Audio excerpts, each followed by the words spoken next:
आज हम पल्लवों और चालुक्यों की उपलब्धियां इसके बाद इस विषय के अंतर्गत समझेंगे। पल्लव कालीन जो शासक हुए हैं उनमें नरसिंह वर्मन प्रथम के बाद महेंद्र वर्मन द्वितीय 668 से 670 ईस्वी, उसके बाद परमेश्वर वर्मन प्रथम जो कि 670 से 700 ईस्वी इनका कार्यकाल, फिर इसके बाद नरसिंह वर्मन द्वितीय 700 से 728 ईस्वी, फिर नंदी वर्मन द्वितीय 730 से 800 ईस्वी और दंती वर्मन 800 से 846 ईस्वी, इसके बाद नंदी वर्मन तृतीय 846 से 849 ईस्वी और नृपतुंग वर्मन 849 से 880 ईस्वी, अपराजित 880 से 903 ईस्वी तक इनका कार्यकाल रहा। तो महेंद्र वर्मन द्वितीय के बाद परमेश्वर वर्मन प्रथम, नरसिंह वर्मन द्वितीय, नंदी वर्मन द्वितीय, दंती वर्मन, नंदी वर्मन तृतीय, नृपतुंग वर्मन और अपराजित। इसके बाद में हम देखते हैं पल्लव शासन व्यवस्था क्या थी, प्रशासन व्यवस्था। और पल्लव कालीन समाज और संस्कृति के अंतर्गत सामाजिक जीवन और आर्थिक जीवन, इसके बाद धार्मिक जीवन और पल्लव कालीन वास्तुकला को 4 शैलियों में विभाजित किया गया है। और इसके बाद साहित्य, इसको हम विस्तार से समझेंगे। तो जैसा कि हमने देखा कि पल्लव कालीन जो शासक हुए उन्होंने अपनी दूरदर्शिता कूटनीति से अपने शासन साम्राज्य को अच्छी प्रकार से संभाला और पड़ोसी जो राज्य थे उनसे किस प्रकार से उन्होंने निपटा और उनकी शक्ति का दमन किया, ये उनकी कार्यकुशलता का परिचायक है। कुछ इसमें विद्वान भी हुए जिन्होंने साहित्य रचना भी की, जैसे कि मत्त विरास प्रसन्न, ये महेंद्र वर्मन प्रथम जो कि साहित्य में रुचि भी रखते थे। तो इस प्रकार पल्लव कालीन जो शासक हुए उन्होंने अपनी कूटनीति से और अपने साम्राज्य का विस्तार भी किया। तो इसके बाद हम देखते हैं पल्लव प्रशासन कैसा था। तो पल्लवों का संपूर्ण साम्राज्य कई राष्ट्रों और प्रांतों में विभक्त था। पल्लवों का संपूर्ण साम्राज्य कई राष्ट्रों और प्रांतों में बटा हुआ था। राष्ट्र कई विषय का मतलब होता है जिले में विभक्त थे। विषयों में कई कोहम एवं ग्राम होते थे। तो विषयों में कई कोहम एवं ग्राम होते थे। इस प्रकार पल्लव शासन व्यवस्था में ग्राम प्रशासन की सबसे छोटी इकाई थी। तो पल्लव शासन व्यवस्था में ग्राम जो थी वो सबसे छोटी इकाई थी शासन स्तर की। और ग्राम प्रशासन का कार्य था कि ग्राम से संबंधित जो विभिन्न समस्याएं हैं उनका निराकरण किया जाए स्थानीय स्तर पर, क्योंकि एक राजा को ग्राम स्तर की समस्याओं का पता नहीं चल पाता था, ऐसे ही जिले की समस्याओं का पता नहीं चल पाता। तो विषयों जो थे उनके जो अधिकारी थे उन्हें विषय पति भी कहते थे। कभी कभी राष्ट्रीय के पदों पर सामंत भी नियुक्त किए जाते थे। ये सामंत होते थे धनाढ्य, यानी जिनके पास अपार भूमि होती थी उनको उच्च पदों पर भी नियुक्त किया जाता था। प्रत्येक राष्ट्र में कई विषय होते थे। इन विषयों के उच्च अधिकारियों को विषयपति कहा जाता था। क्या कहा जाता था? विषयपति को हम संभवतः नगरों और कस्बों के लिए प्रयोग किया गया शब्द है। तो जो कोहम शब्द है वो किनके लिए? नगरों और कस्बों के लिए उस समय पल्लव काल में शब्द का प्रयोग किया जाता। किसके लिए? कोहम और नगरों कस्बों के लिए प्रयोग लिया गया शब्द है। कर एकत्र करने के लिए विशेष कर्मचारियों की नियुक्ति की जाती थी। मतलब जो टैक्स राजस्व वसूलते थे और जिससे कि राज्य की आय होती थी और राजस्व से ही राज्य के जो विभिन्न महत्वपूर्ण कार्य हैं जैसे सेना संबंधी कार्य, विकास संबंधी कार्य या जन सहायता के कार्य और विभिन्न कार्यों में जितनी आमदनी होती थी राज्य की आय से ही राज्य संपन्नता का घोतक होता था। तो इसके लिए क्या किया जाता था, विभिन्न विशेष प्रकार के कर्मचारियों की नियुक्ति की जाती थी और जिन्हें मंडपी कहा जाता था। पल्लव काल में क्या कहा जाता है, जो विशेष कर्मचारी होते थे जो कर वसूलते थे उन्हें मंडपी कहा जाता था। जहां कर जमा किया जाता था उस स्थान को मंडप कहा जाता था। जब ये सारा कर इकट्ठा करके एक स्थान पर जमा होता था तो उस स्थान को मंडप और जो कर वसूलते थे उनको मंडपी कहते थे। इसके बाद देखते हैं प्रत्येक ग्राम में एक ग्राम सभा होती थी। ग्राम सभा का कार्य था कि छोटे मामले, लड़ाई झगड़े के, जमीन से संबंधित मामले या कोई अन्य परेशानी है तो वो उसका निपटारा करना स्थानीय स्तर पर, क्योंकि स्थानीय जनता अच्छी प्रकार से जानती थी कि समस्याओं का निपटारा किस प्रकार से संभव हो सकता है, क्योंकि जिले का शासन जिले को देख रहा है और एक राजा प्रत्येक गांव में जाकर समस्याओं को नहीं समझ सकता, इसलिए प्रत्येक गांव में एक गांव सभा होती थी। सेना का सर्वोच्च अधिकारी स्वयं राजा होता था, ये क्योंकि राजा के आदेश से ही युद्ध और संधि की घोषणा होती थी और सेना का सर्वोच्च अधिकारी राजा, सेना का एक अध्यक्ष भी होता था।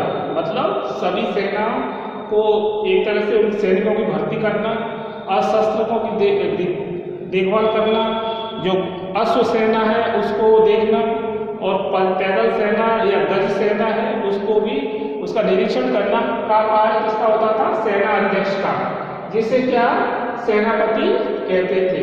सेनापति के अधीन नियम नामक एक अन्य सैन्याधिकारी होता था। तो ये सेनापति के जो अधीन एक अन्य अधिकारी था जिसे क्या कहते थे, नियक।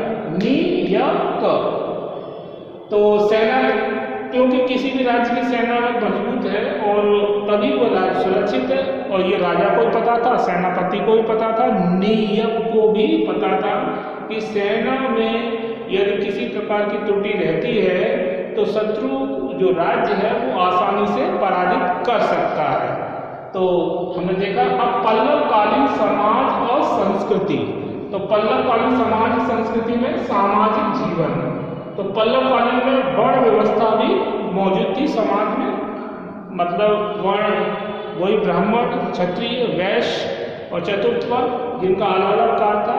ब्राह्मणों का कार्य था वेद अध्ययन अध्यापन करना, ज्ञान को बांटना, क्षत्रियों का युद्ध करना और वैश्यों का व्यापार और वाणिज्य उद्योग धंधों को देखना, और इस चतुर्थ वर्ग का काम था सेवा का कार्य करना। ये चतुर्थ किसान इस समय दो प्रकार के थे पल्लव काल में, एक तो भूमिहीन किसान और भूमियुक्त किसान। जो कुछ किसान ऐसे भी थे जो काफी धनाढ़ होते, जो सामंत की कैटेगरी वर्ग में भी आ जाते थे, इनको बड़े पदों पर भी नियुक्त कर दिया जाता था। किसानों की दशा को सुधारने के लिए पल्लवकालीन राजाओं ने विशेष योगदान दिया। उनकी कृषि जो है सूखे से ग्रसित होकर नष्ट न हो जाए, इसके लिए कुएं, तालाब, जलाशय, नहरों का निर्माण करवाया।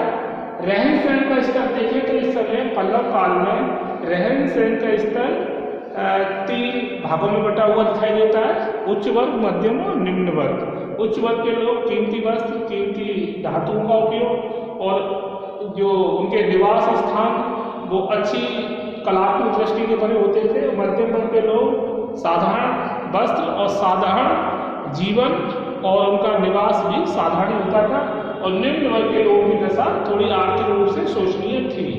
और इसके बाद मनोरंजन देखा जाए तो पल्लव काल में मनोरंजन जो था वो जैसे कि पशु पक्षियों की लड़ाई, मेले और संगीत, इनके माध्यम से मनोरंजन एक के साधन थे। खान पान में देखा है तो पल्लव काल में खान पान भी शाकाहारी मांसाहारी दोनों प्रकार का भोजन प्रयोग में लाया जाता था। शाकाहारी भोजन में जो है गेहूं, ज्वार, बाजरा, मक्का और दूध, फल, और साग सब्जी आदि इस्तेमाल की जाती थी। और मांसाहारी भोजन में विभिन्न जानवरों के मांस, अंडे ये मांसाहारी भोजन में थे। लेकिन धार्मिक प्रवृत्ति के होने के कारण पल्लवकालीन शासक अधिकतर शाकाहारी भोजन को ही इन्होंने प्रोत्साहन दिया। इसके बाद स्त्रियों की दशा, स्त्रियों की दशा देखें तो स्त्रियों की दशा इस समय काफ़ी गिरावट आ गई थी। स्त्रियों की स्थिति शोचनीय भी थी। विभिन्न कुप्रथाओं के कारण अंधविश्वास, पाखंडवाद और तंत्र मंत्र, जादू टोना इत्यादि इस समय प्रचलित थे। पर स्त्रियों को शिक्षा प्राप्त करने की भी पूरी छूट थी। और कुछ स्त्रियां पल्लव काल में विदुषी भी हुई हैं। और स्त्रियों को संगीत, कला, साहित्य की भी शिक्षा दी जाती थी। पर स्त्रियों को उस समय हे की दृष्टि से भी देखा जाता था। आर्थिक जीवन देखें तो आर्थिक जीवन में व्यापार स्थल और जलमार्ग दोनों से होता था। व्यापार भारत से अन्य देशों से भी किया जाता था, जिसमें खाद्यान्न वस्तुओं का आयात निर्यात होता था। व्यापार के माध्यम से लोगों की जो आर्थिक स्थिति पल्लव काल में अच्छी थी। और पशुपालन देखें तो किसान जो थे इस समय के, वो पशुओं को पालने का उनका उद्देश्य यही था कि किसी भी प्रकार से, यानी एक तो कृषि हेतु उनकी जरूरत होती थी, इसके अतिरिक्त दूध के लिए और कुछ मांस के लिए भी पशु पाले जाते थे। तो पशुपालन भी आर्थिक आय का एक स्रोत माना जा सकता है पल्लव काल में। वाणिज्य है तो वाणिज्य इसका कार्य जो थे वैश्य वर्ग के लोग ज़्यादा देखते थे। और व्यापार और वाणिज्य की उन्नति पल्लव काल में दिखाई देती है। इसलिए लोगों की आर्थिक दशा को सुधारने का भी कार्य किया। इसके बाद उद्योग, विभिन्न प्रकार के उद्योग पल्लव काल में लगे, जैसे कि लकड़ी उद्योग, धातु उद्योग, वस्त्र उद्योग और खाद्यान्न वस्तुओं के उद्योग। तो उद्योग व्यवस्था से एक लाभ ये भी था उस समय कि लोगों को एक आजीविका का साधन भी था और लोगों की जरूरत की जो वस्तुएं थी वो भी आसानी से उपलब्ध हो जाया करती थी। तो उद्योग व्यवस्था भी अच्छी थी इस समय। निर्यात और आयात, निर्यात और आयात से राज्य को राजस्व प्राप्त होता था, क्योंकि जो सामान अपने क्षेत्र से बाहर और बाहर से सामान लाया जाता था उस पर एक राजस्व भी प्राप्त होता था राज्य को, जिससे कि राज्य की आमदनी में भी वृद्धि हुई। अब देखते हैं धार्मिक जीवन। तो पल्लव काल में धार्मिक जीवन किस प्रकार का था उसको देखेंगे।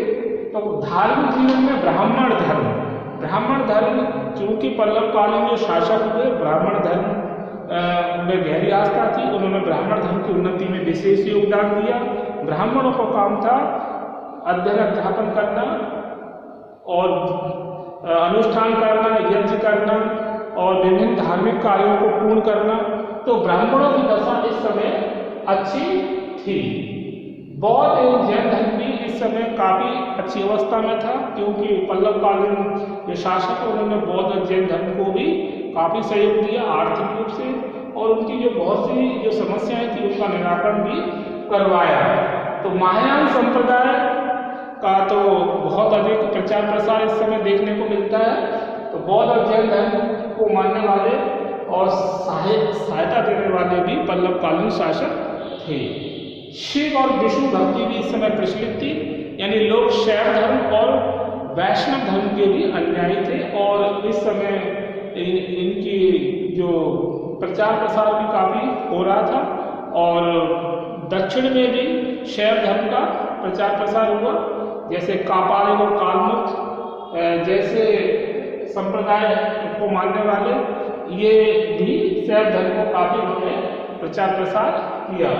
विष्णु भक्ति भी लोगों जन जन में प्रचलित थी। पल्लव कला और साहित्य। तो पल्लव कालीन वास्तुकला को 4 श्रेणियों में विभाजित किया जा सकता है। तो पल्लव काल में जो वास्तुकला, स्थापत्य कला, उसको कितने भागों में विभाजित किया जा सकता है? 4 श्रेणियों में। नंबर 1 महेंद्र वर्मन शैली। महेंद्र वर्मन शैली 610 से 640 ईस्वी।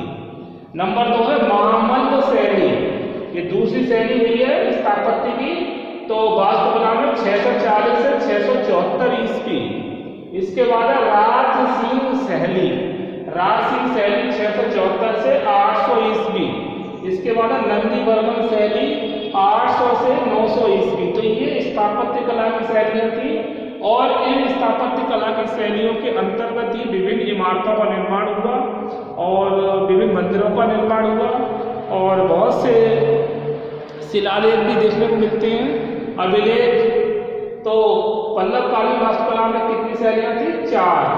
महेंद्र वर्मन शैली, मामल्ल शैली, राज सिंह शैली, नंदी वर्मन शैली।